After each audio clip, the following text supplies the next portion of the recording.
పిల్లలు బాగుండాలి, వాళ్ళ హాయ్ చదువులు ఫ్రెండ్స్. బాగుండాలని జగన్ సారీ జగన్ తాపత్రయపడుతూ అడుగులు వేశారు. జగన్ని ఎందుకు ఇలా ఓడిపోయాడో అనేది మరి ఒక, అధ్యక్షుల మీ ఓట్లు ఏమయ్యాయో? అంటే ఓడిపోవచ్చు కానీ మరీ ఇంత దారుణంగా ఓడిపోతారని ఎవరు గెస్ చేయలేదు. కానీ కొన్ని 66 లక్షల రెవల్యూషన్ మంది అంటే కొన్ని ఓటర్లకు ఎవరు చేయలేనటువంటి పనులు అయితే చేశారు. సచివాలయ వ్యవస్థ వితంతువులకు స్టార్ట్ చేయటం వికలాంగులకు కానీ, ఇంటికి అంటే మనం చిన్నప్పుడు అనుకుంటాం నేనే గతంలో ముఖ్యమంత్రిని ఎప్పుడు అయితే జరగని విధంగా మంచి జనాల చేశారు. వద్దకే అన్ని పనులు తీసుకెళ్తాను అనుకుంటాం.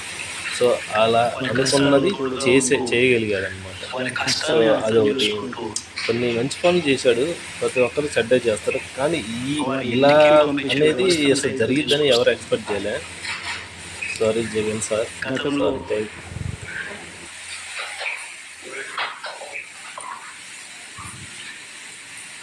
మా ప్రభుత్వం అధికారంలోకి రాకముందు ఇస్తా ఉన్న